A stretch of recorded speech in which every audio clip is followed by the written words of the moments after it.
জনগোষ্ঠী তথা কমিউনিটি এটা আগুৱাই যাব হলে ৰাজনৈতিকভাৱেও আগবাঢ়ি যাব লাগিব। ওই ভাটিয়া জনগোষ্ঠী যদি আমরা আগবাড়ি নিয়ে চাই, যদি আমরা সম্মেলনে ঘুরে নিয়ে আসতে চাই, তাহলে ওই ধরনের বিধায়ক একজন থাকার দরকার, যে বিধায়কে অ্যাসেম্বলির ভিতরে বাইরে ইংলিশ হিন্দি বাংলার যাতে পরিচয়টা দাঁড়িয়ে ধরে দিবার পায়। শিক্ষাৰ সমান্তৰালকৈ অসম বিধানসভালৈ ভাটিয়া মানুহ পঠাব পাৰিলেহে ৰাজনৈতিকভাৱে ভাটিয়া কমিউনিটি আগবাঢ়ি যোৱা সম্ভৱ। মন্তব্য ৯ নং বীৰসিং জৰুৱা সমষ্টিৰ পৰা আশাবাদী প্ৰাৰ্থী শ্বৰীফ আহমেদৰ। আগন্তুক ২০২৬ বিধানসভা নিৰ্বাচন উপলক্ষে বীৰসিং জৰুৱা সমষ্টিৰ অন্তৰ্গত ফেন্সি বজাৰত পৰিচয় আৰু মত বিনিময় সভা অনুষ্ঠিত কৰে বীৰসিং জৰুৱা সমষ্টিৰ পৰা ভাৰতীয় জাতীয় কংগ্ৰেছ দলৰ প্ৰাৰ্থিত প্ৰত্যাশী শ্বৰীফ আহমেদে। য'ত নিজৰ কাম কাজৰ ওপৰত আৰু পৰিচয় পৰ্ব দাঙি ধৰে আহমেদে। সভাৰ শেষত সংবাদ মাধ্যমৰ আগত একাংশ ৰাইজে শ্বৰীফ আহমেদক টিকট দিলেই কাম হ'ব বুলি মন্তব্য কৰে। আসিৰুদ্দিন সিঙৰ সহযোগত ফৰিজুদ্দিন আহমেদৰ ৰিপৰ্ট BLP লাইভ 24। বহুত জায়গায় থাকিয়া আমি বহুত চেষ্টা করে আসলাম শিক্ষাতে কাম করার জন্য বা ট্রেনিং নিয়ে উন্নয়নের কাম করার জন্য, কিন্তু যেটা অনুভব করছি টিভি দেখা বা সোশ্যাল মিডিয়া দেখা যে আমাদের যে আমরা যে ভাটিয়া যে মিয়া জনগোষ্ঠী আমাদের কোনো সম্মানই নাই, আমাদের আগ করার জন্য কেউ চেষ্টাই করে না। করে নাকি ভাই বন্ধু করছে ফেসবুক খুললেই খালি তুচ্ছাত আসলি করে আমাদের গান দেয়, কমে নাই মিয়া যে কয় মিয়া কয়ের সাথে কোনো সম্মান নাই, সম্মান আছে কি ভাই? ওদিকে ওই মিয়া ওই ভাটিয়া জনগোষ্ঠী যদি আমরা আগবাড়ি নিয়ে চাই, যদি আমরা সম্মেলনে ঘুরে নিয়ে আসতে চাই, তাহলে ওই ধরনের বিধায়ক একজন থাকার দরকার, যে বিধায়কে অ্যাসেম্বলির ভিতরে বাইরে ইংলিশ হিন্দি বাংলার যাতে পরিচয়টা দাঁড়িয়ে ধরে দিবার পায়। আমাদের যে শিক্ষা হচ্ছে পিছপড়া, we have to fight for our education with communication, we have to fight for our infrastructure, we have to fight for our right and respect for his dignity. K fight করবো আমাদের সভা ইংলিশে? আমরা সভা আমাদের ভাই বেস্তা ইংলিশে কথা কব, হিন্দি কথা কব, কোন জায়গায় কব? অ্যাসেম্বলির বাইরে ভিতরে লোকসভায় দিল্লি যেখানে জায়গা আমাদের ভাটিয়া প্রজন্ম দাঙ্গা ধর্ম উপরে নিয়ে যাবো ইনশাল্লাহ। পয় পরিচয় সম্মানের সহায় করে দাঙ্গা ধর্ম ইনশাল্লাহ আমাদের এই বিসংখ্যার সমস্ত ইনশাল্লাহ দোয়া করবেন।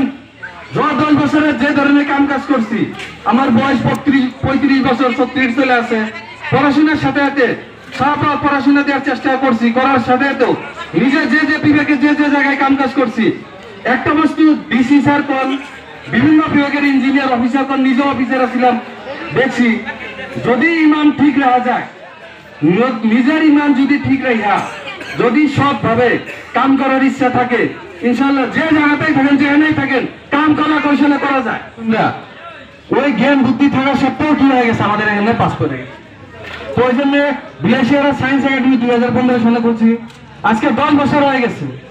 এই 10 বছরে আপনাদের এই গলাঘাটা বন্দি হেনা মায়ের চান্নার কান্দাবাড়া সব জায়গায় ছাপা পড়াশোনা করছে, ডাক্তার হয়েছে, ইঞ্জিনিয়ার হয়েছে, প্রায় 2000 ছাপা বিলাসিয়ারা সায়েন্স একাডেমি পড়াশোনা করে ইতিমধ্যে পাস করছে।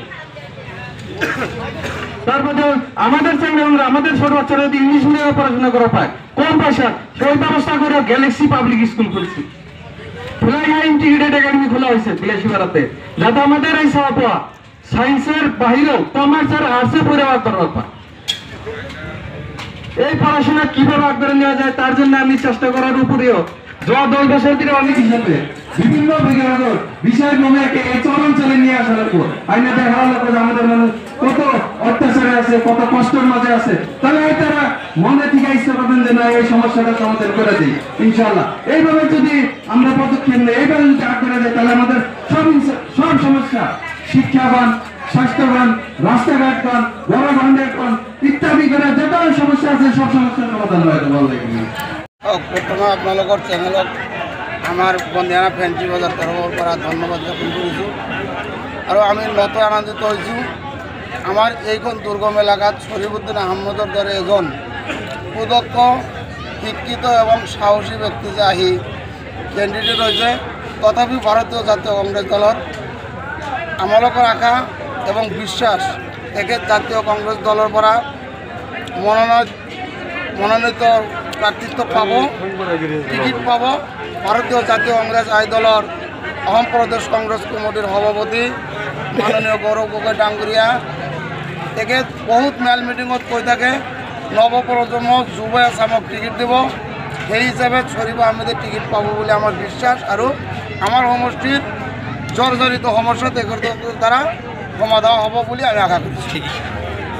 এই ক্ষেত্রে তেখেতর কথার লগত আমি একমত, কারণ আমার মিয়া এবং ভাটিয়া জনগোষ্ঠী উঠাই নিবলৈ হলে অসমৰ মূল হতি কোন আছে, মূল হতি যিটো দলত আছে সেই দলত হৈ কাম কৰিব লাগিব। আমাৰ জাতীয় কংগ্ৰেছ আই দলৰ লগত আহোম গোৰ্খা এইসকল অসমৰ মূল হতি তেখেতসকল আছে।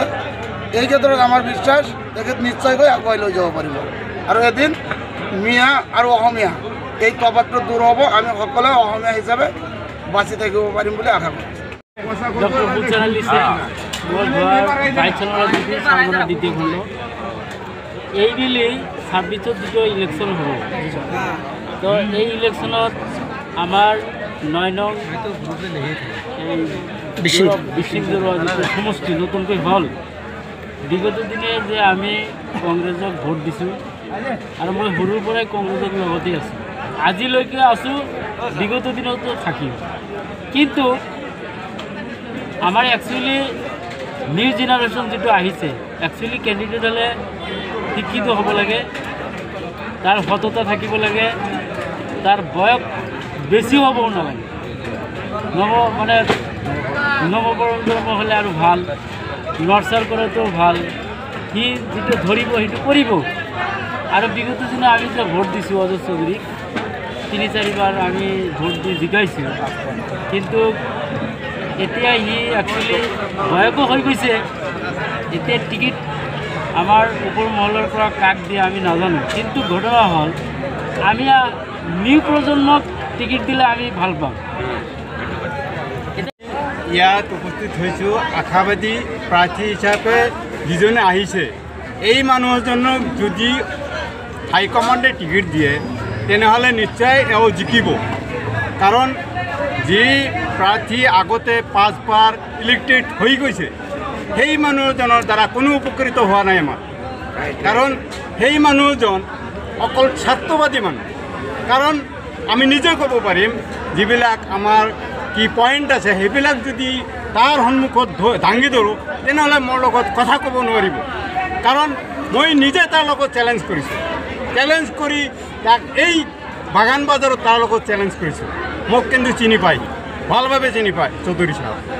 কিন্তু ৰাইজে গাঁৱে ভূঞে এইবেলি যিবিলাক মানে জনসাধাৰণে কৈ আছে যে যদি শেষবাৰৰ কাৰণে চৌধুৰীক টিকিট দিয়ে তেনেহ'লে আমালোকে চৌধুৰীক ভোট নিদিওঁ, নতুনকৈ ভাল মানুহ এজন শিক্ষিত উচ্চ শিক্ষিত মানুহ এজনক যদি টিকিট দিয়ে তেনেহ'লে আমি সকলোৱে একে মানে ঝাক পাতি ভোট দিম কংগ্ৰেছক। কিন্তু যদি সেনেকুৱা সেই চৌধুৰীক যদি টিকিট দিয়ে তেনেহ'লে শেষবাৰৰ কাৰণে তেওঁ শেষ কৰি লৈ যাব, কিন্তু তাক আমালোকে ভোট নিদিওঁ। এইটো জনসাধাৰণে সকলো সময়তে কৈ আছে, আপোনালোকে চাব পাৰে। আজিৰ মিটিঙৰ জনগোষ্ঠীৰ মানুহ আহি যেটো সহযোগিতা কৰি আছে আমি খুব দেখি শান্তি পাইছোঁ। কিন্তু আগন্ত দিনে যেটো ইলেকশন হব, 26 নির্বাচন হবে, 26 নির্বাচন কংগ্রেস আগামী দিনে বিজয় হব বলে সারা আসামের বিভিন্ন জায়গায় বিকট শব্দ উঠে আছে। কিন্তু আমার একটি কথা, যদি এই দেশের মানুষে কিংবা আসামের জনগোষ্ঠীর মানুষে বলিতেছে কিংবা আমাদের বিশৃঙ্খলা সমষ্টির মানুষে বলিতেছে যে আমাদের মাননীয় অজিত আলী চৌধুরী সাহেব যদি আগন্ত দিনে টিকিট নিয়ে আসিয়া যদি আপনাদের সম্মুখে আসিয়া দণ্ডায়মান হাজির হইয়া উনি ঠিক ভোট চাইতে আসে, ওনাকে আমরা কখনো ভোট দিব না। আমরা এই বছর গণনা বাসনা করিয়া আমরা যুব একজন ফ্রেশ ক্যান্ডিডেট আমরা চাই। ওনার যদি আসিয়া যদি হয়তো শরীফুদ্দিন আহমেদ আসিয়া যদি এই বছর কংগ্রেসের মনোনয়ন টিকিট পত্র নিয়ে আসিয়া যদি উনি হয়তো আমাদের আসাম বিধানসভা সমষ্টির থেকে হয়তো আমাদের শালমারা সমষ্টিতে যদি বিশৃঙ্খলা সমষ্টিতে যদি ভোট খেলায় ওনাকে আমরা বিপুল ভোটে ভোট দিয়া নির্বাচিত করিব বলে আশা করি আছে তারা।